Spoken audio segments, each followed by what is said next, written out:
Hi everyone.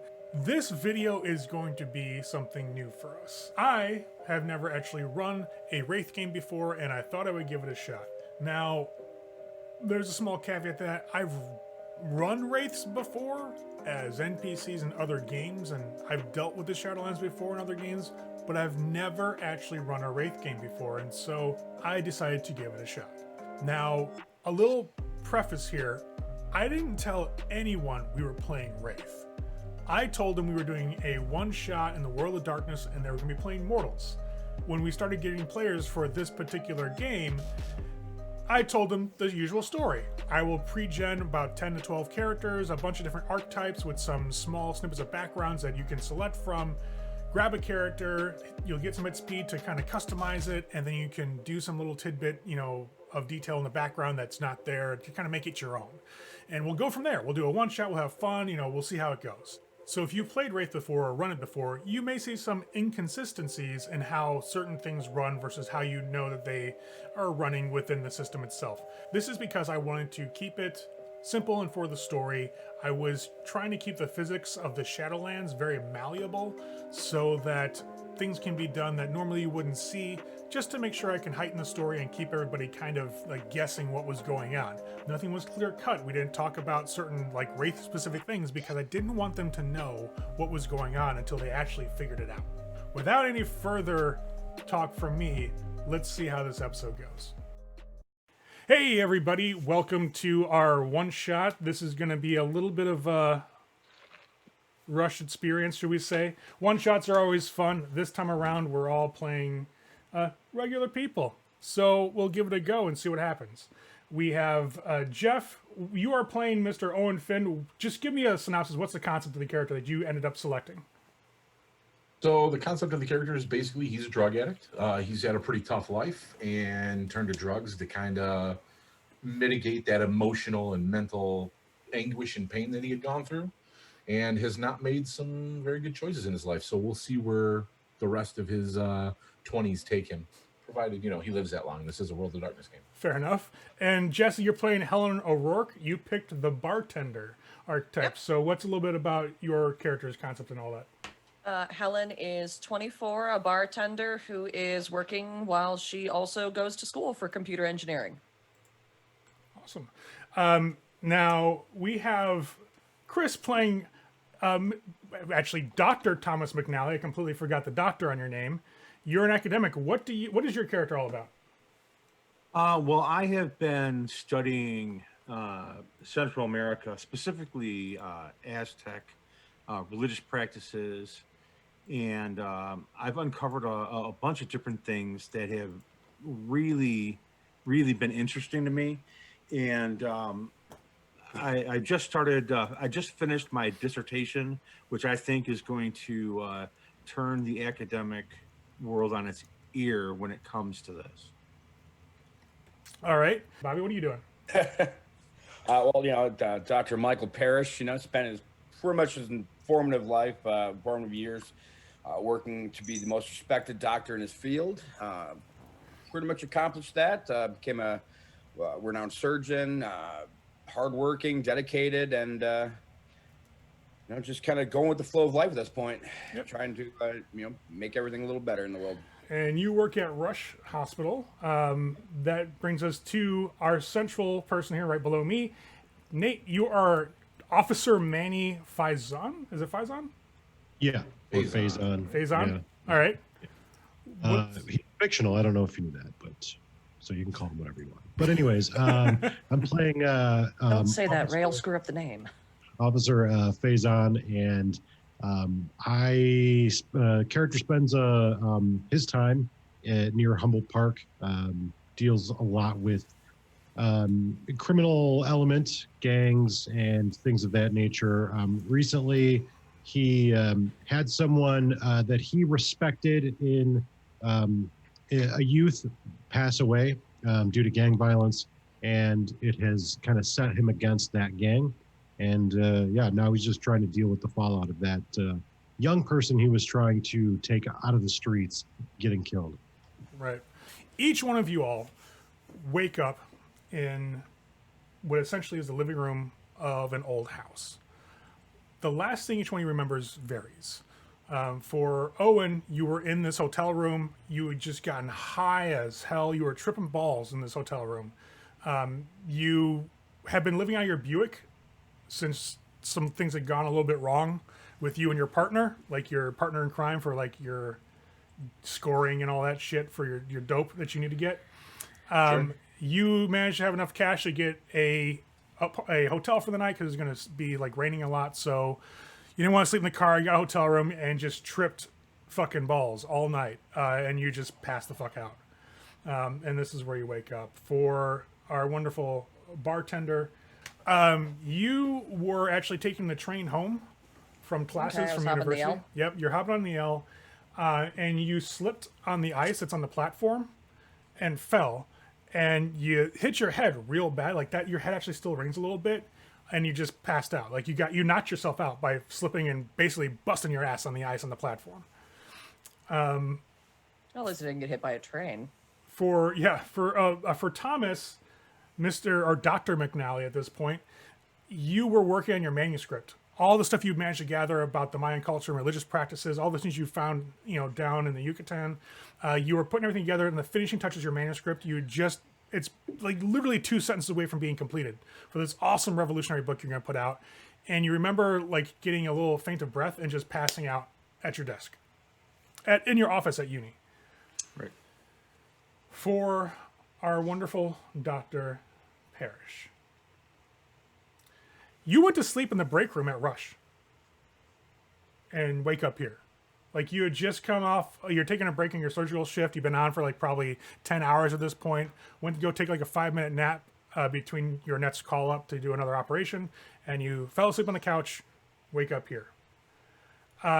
For Nate, you remember Yes, a sir. scuffle. You remember that Officer Faison was in some bit of a fight. Now you've had some issues with the Maniac Latin Disciples, I think it is, yeah. Before the issue with the kid that was in the neighborhood that got killed, his brother was part of that gang. You remember there being a scuffle, and you remember being hit in the back of the head and passing out. You wake up here. Now the room you all wake up in is like you'd probably figure it to be a suburban home. It's a nice, long and narrow living room. So, for example, it's probably about 20 feet wide by about 40 or so feet long. It runs the entire length of the first floor of the house, it seems like. There is a couch along one of the long walls. The opposing wall has a doorway towards the back of the house and a doorway towards the front, because you can see that front door from the couch, like through that little like door archway. The couch you guys are on is a massive sectional. It's like made almost like a U. So the longest portion against the back of the wall, and then 2 other portions come up on either side, and then in front of you across the room is like a nice little like dresser set, and then above that is like a flat screen TV placed upon the wall. There is, to your left, if you're back against the couch, to your left, there's like a small little, it's like somebody made it a home office area with like an old grandfather clock standing.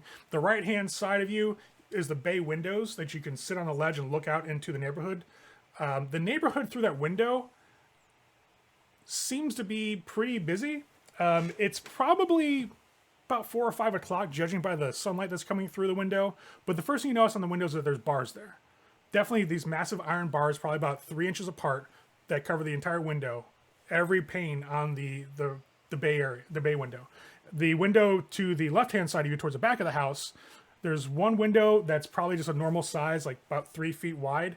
It's also got bars on it. And then the window that's along the flat of the wall, like next to the couch, like a couple feet down, is about 2 windows, so about 6 feet wide, but they're also barred. The air in here feels stale, dusty. The couch itself is full of dust when you guys kind of like come to and start, basically coming to your senses. There's no sound that you can hear. Occasionally hear, that's inside the house anyways, you occasionally hear like a car pass on the road. From those who are used to like some of the more residential areas of the city, like the officer, these streets seem like they're probably what you're gathering by the environment outside, you can see probably west side, south side-ish, southwest of the city heart. So that means you're in not that nice of territories. You don't recognize anything from outside. The way the windows look and the way they reflect the lights, it seems a little hazy, a little like something's wrong. Like the windows are dirty. Like imagine somebody smoked a lot and just spewed that tar and smoke on the windows and kind of stained them. That's the kind of view you're getting through these windows. Now you all wake up on this couch. Like somebody, let's say it feels like somebody just dropped you down here. First thing I'm going to do is I'm going to look around at everybody around, realizing that out of everybody here, I only recognize one person. And I'm going to stand up and walk around. Like, I got really fucked up before this point, so I might still be tripping. That's I'm true. gonna kind of freak out. I'm going to kind of, who are you people? What's going on? Yeah, I'll pull myself up off the couch and start looking around and feeling for my equipment, my gear, Right. and just We know that's start assessing the situation. Really. So as Phazon sits up and starts patting himself down, you're wearing you're actually wearing your uniform, like you're ready to go to work, but your gun's gone, your radio's gone, your nightstick is gone, even your wallet's gone. Okay. Your badge is there. For Dr. Parrish, you have your doctor's coat on, your white jacket. You've got your ID clipped to it. You don't have your cell phone or your wallet. For Thomas as well, all your personal accoutrements are missing. For Helen, same thing with you. And for Owen, probably more devastating for you, is everything you had on you drug-wise is also gone. It's not there. It's like $150 worth of smack that I don't fucking have anymore. You'll get it. You don't have your smack. Right? Shit. Yeah. So I'm gonna. We're in like a one room. Was it like a living room? Yeah, it's like a or- living room. So Okay. there's you can get to the rest of the house. There's definitely access there. Like so if you're facing, like if your back's against the wall with the couch and you're facing the wall in front of you that has a TV, to the right of that is a door, like an archway doorway that you can see the front door through. Like it lets you just walk through it, probably lead to the rest of the house. Same thing with the one towards the back. There's another door there that's you can see like a back door to the house, but that back door is barred up, like literally from ceiling to floor bars. Yeah. I'll try to go to the front door and go to open the Behind front the door. cop. Behind the I'm gonna cop. I'd say I'm also behind the cop. I'm going to go to the kitchen and see if there's a back door. Well, so you can see the back door from the living room. Like, so essentially, Then that's where I'm going. yeah, you get up and head there. Like I said, though, that door it's barred. There's bars in the floor to the ceiling. Again, like 3 inches apart. So when Officer Phazon makes it towards the front door, you go to grab the doorknob, and you see that it's the lock and key are on the inside. So like you would need you need a key to open it up from the inside as well. Okay. But the door is locked. Yes. Okay. I'll give it that obligatory couple of shakes to see if I can, obviously it's not going to open. And I'll turn around and look at the guy standing behind me. Who are you? And what is the last thing you remember? I took a nap after surgery at work. I woke up here. Yeah, he looks like he's in a lab coat or a doctor's coat. You can see on his I'm probably his wearing lapel. scrubs, I'm gonna guess. Yeah, on his lapel you'll see a clip and it shows like Dr. Michael Parrish and it's for Rush University Hospital. Okay. Officer Phazon, is it? Yeah. What do you remember? I was getting ready to go to work, basically. And woke up here. I don't really remember much of anything. Anybody else? Same deal. Just kind of woke up here. Jeff, you Slipped on the. you hear him talking from where you go to the back door. Like literally, when they walk through that front door to get to where the front doorway is, and you walk through that back, door from the living room and get to the back door. When you walk there, straight ahead you is a small, like little, half bath, like a door, like right in front of you. Like it's a small little hallway, like maybe 5 feet across. And then to your right, immediately there's a door But around that, there's this hallway that goes to the front door. So it's like one hall that comes straight back. So like when you step back, you can look over and see that they're at the front door. And you turn to look at the back door, and it's these black iron bars that are just completely barring it. What's more so problematic is the window for the back door is completely blacked out. There's like one of those old school, like, you know, roll down window shades that's covering the back window. Okay. I'll reach through the bar and pick up the window shade and see if I can even see outside. You go to try to like just pull it down a little bit so it would just go back up. It doesn't do that, so you actually have to lift it. As you lift it, you see the window is painted completely black. Yeah. So why don't you grab everybody else and let's stay together, because I don't know where we're at and I don't know what the hell is going on here, and I'd rather everybody in an area where I can see them, so no one gets hurt. Okay? Can you do that for me, sir, doctor? Yep. And ma'am, you said you hit your head. I you slipped okay? on the L. I still hurts, but this is Let me take a Either- look. Just let me take a look real quick. either I'm Well, still they, asleep or this is weird. I'm going to be looking through it's weird. drawers in the kitchen. All right, so as Dr. Parrish turns around and looks, and as Michael as well Manny turned around, you can see the stairs like right behind you that go up to the second floor. So like you'd walk right into the front. To your right, there's a doorway that goes to the kitchen and probably a dining area. You have the stairs that go straight up, and the left is where you came out of the living room.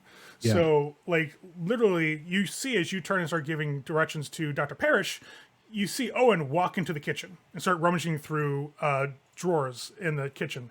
Now get the standard cop. Hey, buddy, you want to come back out here? Hey, buddy, come on. Listen, officer. No, don't stay have out. anything. Stay out here. We'll go together. I don't care what you have. Just stay out here so I can see everybody, so nobody gets hurt. Okay. All right. I'm gonna I'll- see if I can't get us out of here. I'm gonna take a step back and give like the door handle lock area a nice whip kick. You kick it, and you'll hear the frame rattle a bit, and you'll hear the metal inside, like the guides for the locks, clink. You know, it just rattles as you give it a nice solid kick. What strength is your character at? I believe I have a strength of 3. So you'll kick it, and you'll hear the frame kind of crack a little bit when you just lay into it, but it doesn't give. Maybe a couple, or a couple of you guys, a couple of kits, or a couple of you guys working at the same time might be able to do it, but you definitely do damage the frame a bit when you give it that solid of a go. Okay. Jeff, for you, when you walk by that doorway to the kitchen, you see the kitchen is nice and tiled. There's a small little eat-in area that's against the one wall. Like as you look into the right wall, there's also a doorway there that leads into a nice dining room that's set up. But the kitchen sit-in is like there's like a wooden bench that goes around an L of the wall, and there's a table there. The kitchen itself goes around the other side. There's a window to the backyard. Windows are all blacked out. And you see another door on the far side of the kitchen. Looks like it leads into like a den area. Okay. In the kitchen, are there any utensils out on the counters on the table? Anything like that, fork, knife, spoon? It looks like there's a plate that's on the kitchen table, and there's a small bowl that has a bunch of fruit in it, like some apples and some bananas. But no utensils, just the plate and the bowl. Yes. I'll grab a banana as I walk by. Okay. You go Ray, pick it up. Door Yes. is I'm assuming there's a deadbolt. Yeah. Yeah. Is the little latch on the inside, or is it a tumbler? It's a key. So yeah, it's a tumbler. Like you have to put a key in from this inside to unlock the door. On both of Get them. a lock picking kit? I don't do that, ma'am. That's illegal. In the interest of getting the hell out of here, anybody have a lock picking kit? Yeah, please I don't stand even have back, my miss. wallet. I'll try to kick it again. Okay. Actually, give us a strength roll.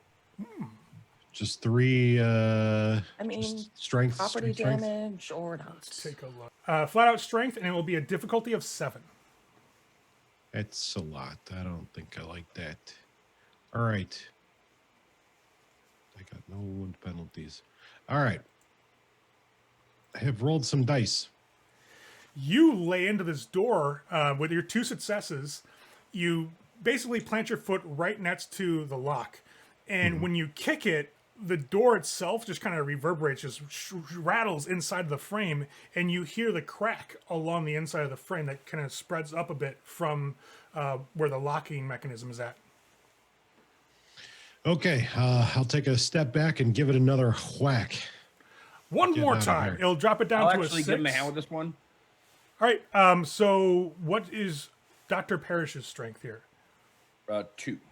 All right. I'll let you add 1 dice to Manny's roll. Difficulty is only a 6 this time because you already damaged the frame itself as you're degrading, the strength of the door. Nada.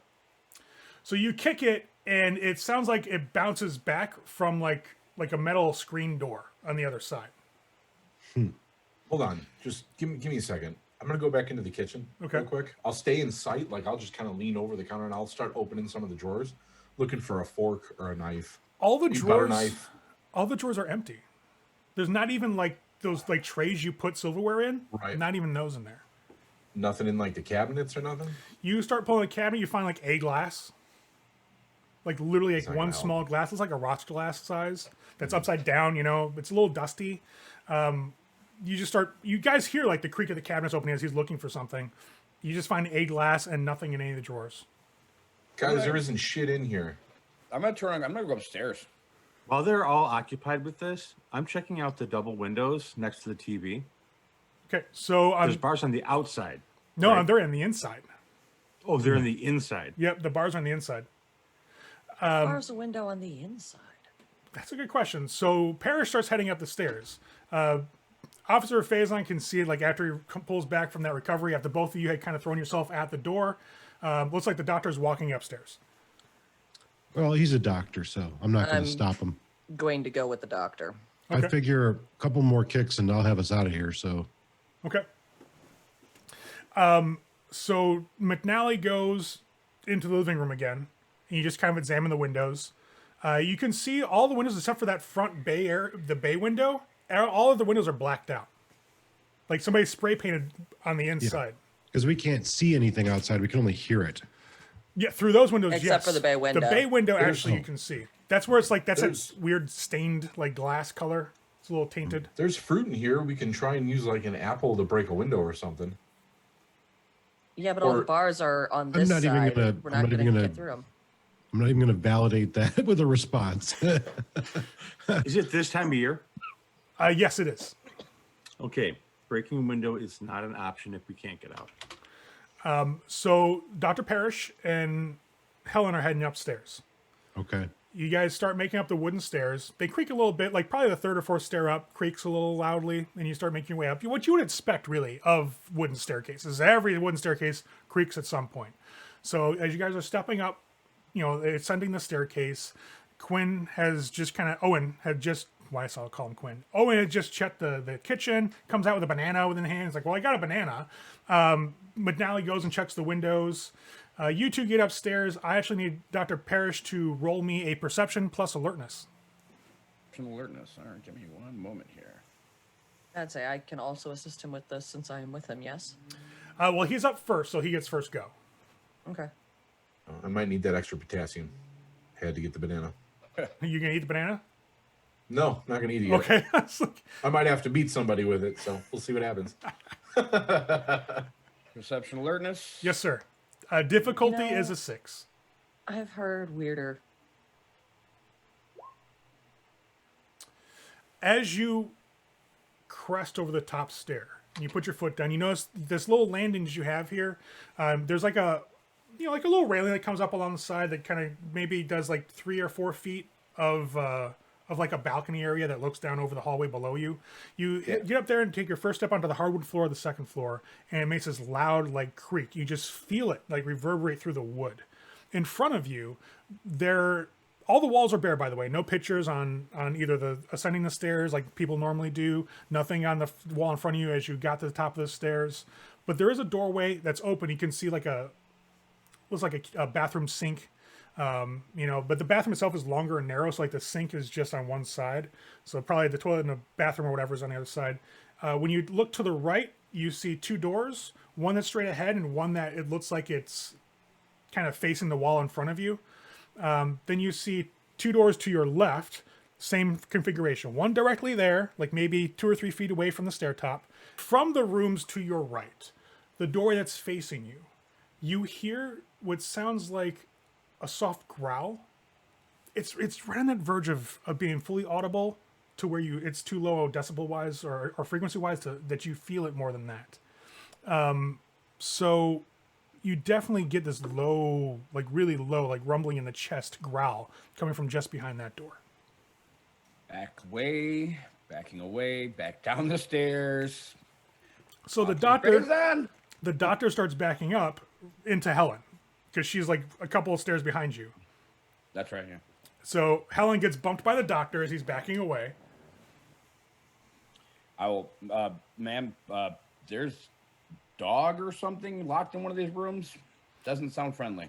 Noticing what he stepped on that creaked, can I stealthily step aside and kind of peek to see what's going on down that hallway where he heard the growl? Because he obviously looked that way. Yeah.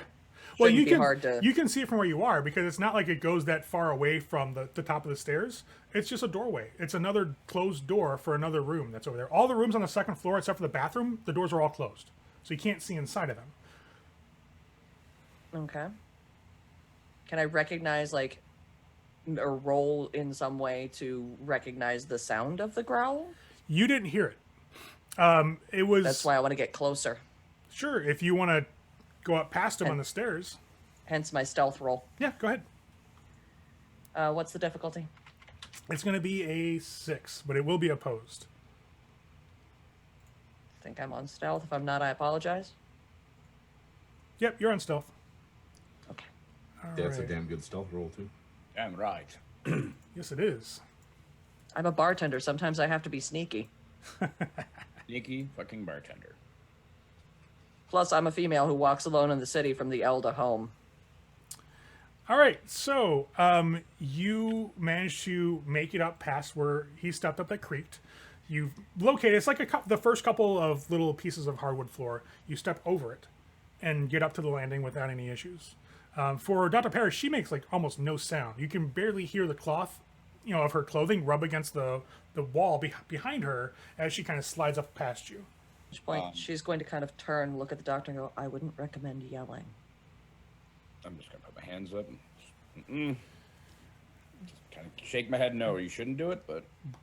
Downstairs by the door, Officer Faison has seen now that the doctor had reached the top of the landing, backed up, and it looks like Helen has slipped around him and gotten up to the landing. He's just kind of like doing one of these to her as she's looking back down at him. Well, at this point, the door will seem like less of an importance because obviously something's going on up there. So I'll just call up to him. Doctor, what's going on? Are you all right? Helen just does this instant, like, peeks around him and does this. As Helen goes to move to kind of like shush him, she hears at that point this like guttural growl slide from underneath that door. And then this soft, weird scraping sound, like something's being dragged like sharp edge across the wooden floor behind the door. Like a claw of some kind. Yeah. It's almost like when you have a pet and they claw at the bathroom door, but it's actually going on the floor instead of the door. Okay. So, like a dog's claw or a cat's? Because Jess can tell the difference between the two things. It's not a light enough sound to be a cat, and the growl is definitely not from a cat. It's more canine, I guess, sounding than anything, but it's not really quite the same. It's off. Whatever it is, it's weird, and it's off, and it's behind that door. And those claws are not dull enough sounding as they scrape across the wood to be a dog's, and not small enough to be a cat's as they drag through the wood. At which point Helen just literally does this. And I'll just points give her down the that hall. look like, what's up there? The door rattles. Is she mute? Ma'am, come downstairs. Please, both of you, come downstairs. Will you shut up? There is something large up here that we're not trying to anger. This sudden slam of the door against the frame reverberates through the hall and down the stairs as whatever it is behind there growls and throws itself at the door. Okay. Helen hears it like the door crack. I will jump. Yep. Like audibly, like, oh, She literally just points at the doctor like, get down the stairs. I'm gonna make my way over to where I saw the den. Okay. So you just Kinda like, fuck creep all in. this. I'm checking other shit out. It's a fucking animal up there. I don't deal with that shit. So you slip into the den. What's Thomas doing, Dr. McNally? I'm turning the couch over to see if there's anything under it that can be broken off and used as a weapon. Because something big's upstairs trying to break through a door, it sounds like, and people are yelling. So the couch is basically, it's just a normal couch. And you flip it over, it's got Right. those small little wooden stubby legs. Like you can unscrew, but they're just a wooden block essentially. I'm going to unscrew them because I'm going to unscrew 2 of them, 1 for each hand, because they have about 1.5 inches of screw, which is great for piercing. Fair enough. So you'll just I don't start plan on unscrewing getting one. that close to anything. So Jeff, Owen slides Okay. into the den, and so when you you go through the kitchen, you basically run into a place that it's probably about 15 or so by 15. You see a doorway on the right hand side. Typically, you would probably think it either goes to either storage or a garage of some sort. The room itself is carpeted, so you walk past the tile of the kitchen and back into a carpeted area, like the living room was. The hallway, by the way, is hardwood, so it's carpet in the living room, hardwood in the hallway, tile in the kitchen, and then carpet again in the den. On the far wall, facing you as you walk in, there's like a gas fireplace. Looks like you can see like the little knob on the side and all that for it. Above that, like a little mantle on the wall and a smaller screen TV that's flat screen that's just mounted there. You see a pretty much a love seat that's against the wall to your left as you walk in for somebody to watch TV, and there's like a reclining chair just on the other side of the door on your right. Again, so people can just relax and do that. There is actually, looks like it would normally be a sliding glass door here, but you can see somebody has taken like those old school locks for like sliding doors that you put on them for like apartment buildings and all that shit. But somebody welded bars into it, so you can't actually open that door, and it's been spray painted black over the windows. oh, like the garage door. No, like so the sliding doors, you'll be able to get like these bars that Like prevent it the from opening. I got you. Yeah. Okay. I just misheard you. Yeah, those are welded into place, so you can't even freaking move them to open the door. There are the usual bars you were expecting from the other windows here as well, and the window has been spray painted black. I'll just kind of poke my head out and be like, guys, I found a garage. As You found a dog. he peeks from the fucking kitchen area to you guys after you just had this huge thing, whatever it was upstairs, slam against the door. Yeah. Okay. Why don't you all come downstairs, please? Oh, we already did. At Okay. least I did. I'd say I'd be following after him and keeping Okay. as stealthy as I can. The Yeah. second we heard thud against the door, it was beat feet downstairs. Yeah. So I'm not going to be intimidated by somebody's pit bull they left in a bedroom with the door locked. I'm going to try to move these people towards wherever the junkie has been digging around. So you guys make it towards the kitchen, and you see the kitchen is pretty nicely set up. I mentioned there's that little eat-in nook area with like the table and the bench that is like adhered to the wall on one side. There's a small bowl of fruit there, just a plain like average black plate that's on the top of the table. There's no utensils or anything outside on the countertops for the kitchens or in the sink. There's a stove, but it's obviously turned off. You can see some of the drawers are still not completely closed all the way from when he was rummaging through them earlier. And you guys can see that den through the door on the other side of the kitchen. Okay. Oh, and the Yeah, dining I'll- and the dining room's directly to your right. It's just a nice little dining room through a doorway through the kitchen. That's all. Where's this garage? It's right over here, and I'll point towards it. Like there's a sliding glass door, but it's barred like everything else, but not that door. Might get lucky. Okay. So yeah, I'll test the door, try to open it. It's I'm not gonna back locked. up while he tests the door. Well, it's locked at first, but it has like one of those a little tab on the inside of the knob that you can lock it. And there's actually a deadbolt, but it actually has the tab here to unlock it. So you unlock it, open the door. As the door opens, the smell of like rot hits everyone. It's that rotted, bad spoiled meat smell. It just kind of wafts in through that open door. The Oh, garage great. itself, you can see is just cement flooring. You can see that somebody's hung some bicycles, up on racks that are suspended from the ceiling, like ahead of you. It's a 2-car garage. Looks like the door is closed. You can see some light coming through the bottom of the door. That smell is coming from this small compact car that's in here. You can't see anything inside, but it's definitely radiating from that area. Is there a light or like a light switch or anywhere like I can turn on? Yep. There's a light switch beside you. You can just flip it on open, the side of the door. Okay. You can see the light on top of the automated like garage door opener clicks on, just flickers for a second, then illuminates the area. There is blood splattering all over the floor in here. Okay. I will go into official cop mode and I'll turn around. Everybody stay back. Don't come in the garage. Just stay there. I got to check this out. And then I'll be the asshole that has to go in and take a look at the corpses. Should Better you him than take me. some kind of backup just in case? Yeah, I'll get right on that, lady, with my phone and my walkie-talkie. So why don't you just wait out there and mind your business, and I'll handle this. There's dead bodies here. I'll take care of it.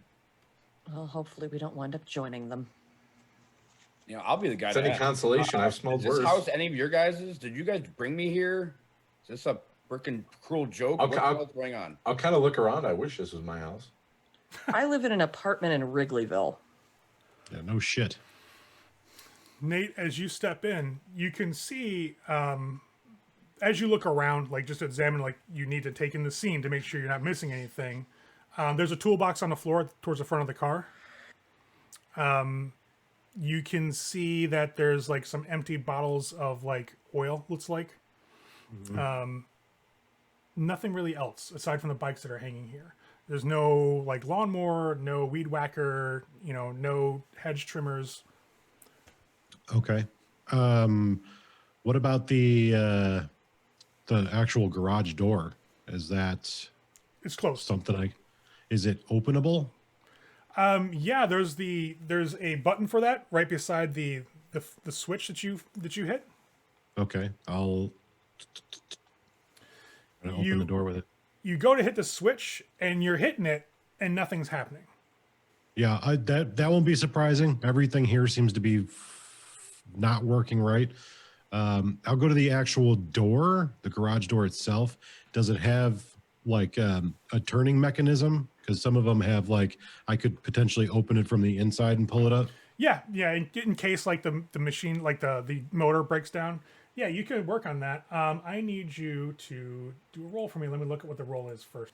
While he's doing that, Ray, how dusty is the rest of the area? I mean, you mentioned that the couch was like gave off dust when we all kind of got up. Imagine like somebody not being in this house for like a year or two.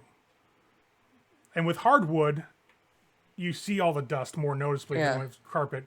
Hardwood's like half the house right now from where you're at because you have hardwood hallway, you have tile in the kitchen. The living room is carpeted, but there's still like if you like pat on the cushions for the couch, little puffs of dust will fly out. Hope you're not allergic. No one's lived here for a couple of years. At least. While you're checking that too, real quick, Ray, the fruit bowl, the bowl that with the fruit, is that glass bowl? What kind of bowl is that? It's like a plastic bowl. Roll your strength and add 2 to it. 2 bonus. Okay. So like 2 modifier. The difficulty is a 7. Okay. Okay.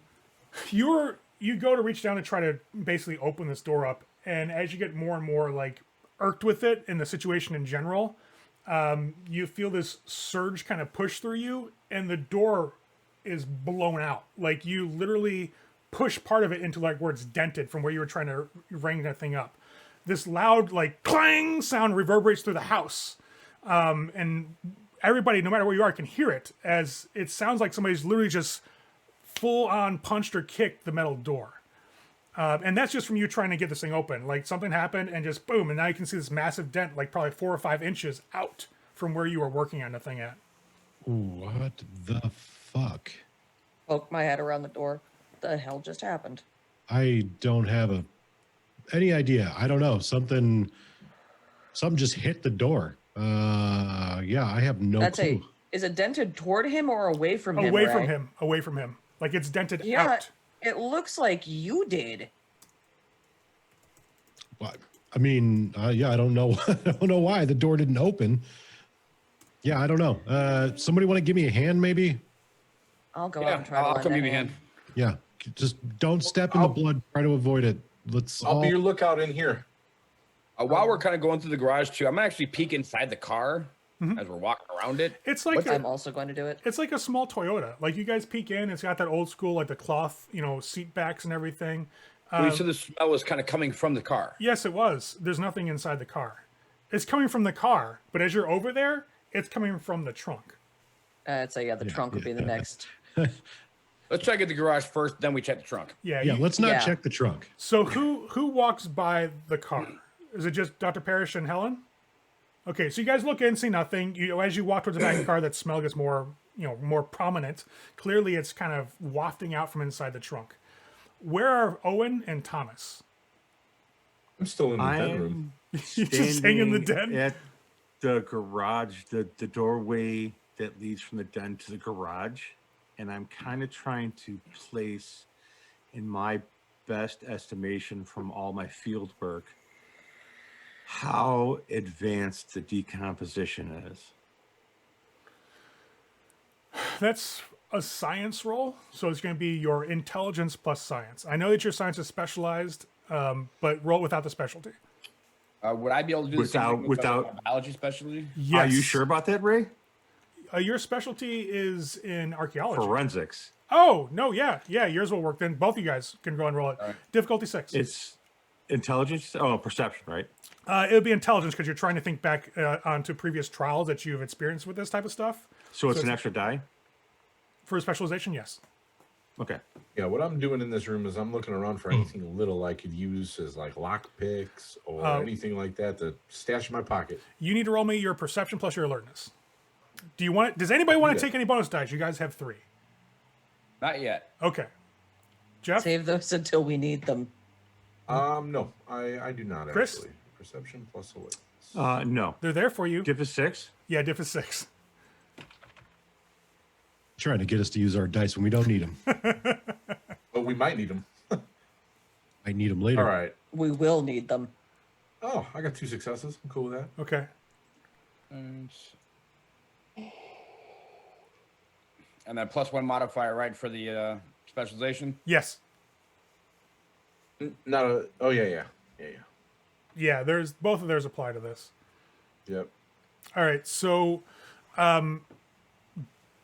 McNally, you're only used to this because of your field work, actually going to the Yucatan and actually being around animals that have died and, looking at this type of thing in cultural sacrifice, etc. You kind of get used to how the smell progresses as it ages. For Dr. Parrish, this is purely academic. You've had to work in, in med school, you're working on corpses, you're working on, bodies that were basically, I guess, gifted to medical schools. And honestly, being a surgeon, not all of your cases, unfortunately, have been successful. Some patients have died on the table. And you've kind of got this idea of, roughly how that smell progresses as well. You're guessing this is probably around 2 or 3 weeks old. For Dr. McNally, you're like, this is a month plus easy. Within a month range. It is probably about as good as you're going to get on that guess. 4 to 5 weeks at most. So Owen, as they're kind of like judging the smell and sniffing the air, you're looking around this den and you're like patting down the cushions on the seats and all that. And as you're doing this, the TV that's over the fireplace kind of pops on. You see static, very, very quiet, like the volume's down really, really low. There's this small sound of static that flows through the air. You look up at the TV, you see it's just a lot of static there. It's just that grays and blacks just going across the screen. And slowly coming into focus is this screaming face. It looks like it's just screaming its head off. Like its eyes and mouth are just kind of stretched wide in that like scream of terror. And then it just gets staticky and fuzzes again and goes black. But as it fades off, you hear, "We're coming for you, Owen." Withdrawals, man. Yeah. That's not creepy. Yeah, the shit. I'm gonna put myself up against the wall right by the doorway that leads back into like the living room and the kitchen area, and I'm gonna slowly be peeking around, make sure nobody's over there trying to fucking come in. So you start 'Cause creeping. now You start I'm even that creeping much more paranoid. as everybody's walking into the garage. Well, except for Thomas. Thomas is standing by the door. So at this point, Dr. Parrish and Helen will kind of make it past the Toyota. As Helen's walking by that trunk, you hear this really faint scratch from the inside of the trunk against the trunk itself. And so you'll actually see Helen stop and kind of turn her head to look. At this point, Officer Faison and Dr. Parrish have kind of gotten to the garage door, are going to work, and you look back to see like where Helen's going to help you guys out and how you guys want to approach this, and you see her just kind of stop and just do one of those and look back at the trunk, the closed trunk.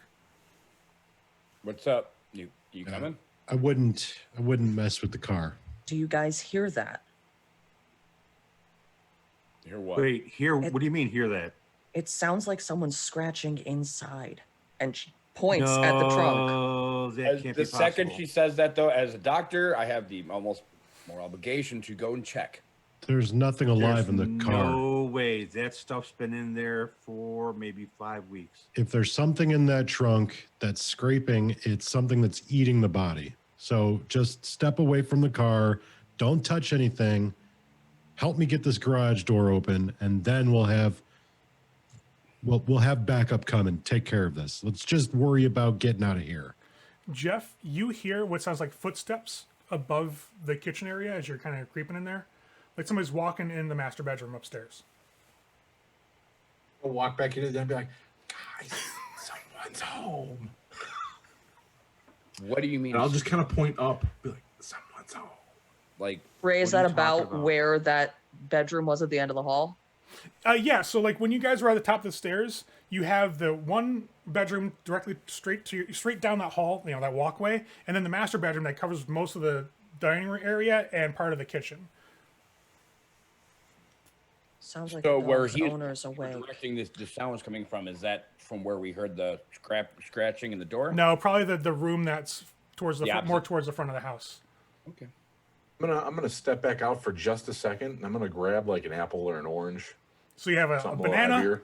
and an apple. Yep, shit I can throw at somebody, and I'm gonna again get back in the den, but I'm gonna hide against the wall and just kind of keep a lookout, basically. All right.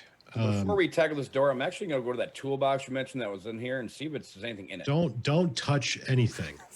The doctor walks towards the toolbox, and Officer Fan's like, whoa. No.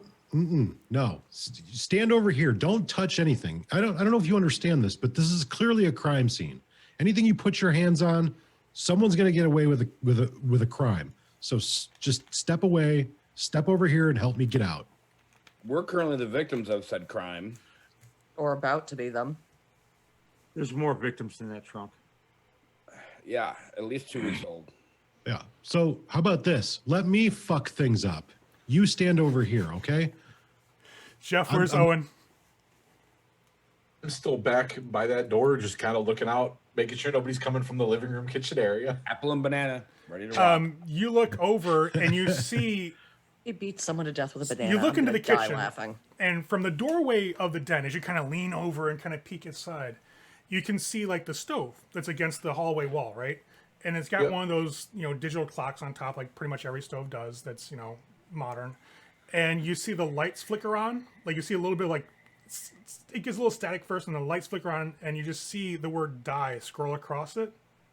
The faucet of the thing starts dripping, and you see it's just dripping blood. I'll just kind of turn back to like where he's standing and out in the garage, and I'll be like, "Hurry the fuck up! All right. Something's wrong." What do you mean something's wrong? All of you, I'll- come into the garage. Please. Okay, I'm gonna go into the garage Okay. quickly, and I'm gonna get to the far end of the garage, away from that fucking door. Yeah, that's where I'm going. Okay. You too. Sir, please come into the garage. All right. I'll step just inside the door of the garage. I will, with a firm yet friendly maneuver, I will place my hand on his shoulder and begin to move him behind me Okay. so that I can get down and see what's in this fucking toolbox. So at least maybe if there's like a flashlight or a crowbar, I can at least ease their like, I can sense panic coming in these people. So I'm gonna just look for something so maybe they'll shut the fuck up. Yeah. I actually have no panic. I've been through worse. So the I'm not talking about you per se, but right. So I'm definitely panicking. the toolbox has one of those like master locks that's just kind of looped in. It's not closed. It's just kind of somebody looped it in. So you pull the lock off and you top the little latch open and push it back. It creaks open and just kind of clangs on the cement floor. You can see there's a couple of small screwdrivers, some Phillips head and some flatheads, and you'll see like a hammer, a ball peen hammer. Other than that, it's like general thing, like a couple of small screws, what you'd expect to see in like a standard like suburban toolbox. Nothing big, maybe some duct tape or some black electrical tape and just general small around the housework tools. okay. I'll take the ball peen hammer and I'll grab a handful of screwdrivers. I normally wouldn't do this, but it seems like all of you are a little freaked out. So maybe a screwdriver or something to ease your mind. I'm actually going to grab the lock. Okay. I'll take give me the littlest one. Take it. I'll grab it. I'll step aside. Just take While what he's you need. looking at that, I'm going to look at the garage door opener. Is this a screw or is it a chain? It's a chain. I'm going to reach up and I'm going to pull and disconnect the door from it. Okay. It's just got a pull thing, and the hook will disconnect, so the garage door should move freely. Okay. So you'll undo the chain on it, not a problem. You reach up there, and with the screwdriver, you get something for a little bit of leverage. It's easy to pop off. While you're doing that, you feel it start to slowly give. It seems like the chain is not greasy anymore. It's not even slick, or it doesn't have any texture of having been oiled or greased at any point in the near past at all. It's just dry metal when you touch it. So when you slide it off, first off, that's a little like, the fuck? Like, good luck getting this thing to open smoothly at all, ever, like this. As you get it off, you guys can all see that Dr. McNally has kind of pulled that chain off, and suddenly the door that separates you guys from the den slams shut. And the light turns off. Okay. You got a little bit of light coming from the bottom of the garage door, and a little bit from where it was bent outwards. It's kind of shining inside. But as everything happens, you hear that scratching again, more resounding through the rest of the garage from inside the trunk of the Toyota. But it sounds more intense. Like, this is no longer somebody just scratching at the metal. Now it's somebody tearing through it.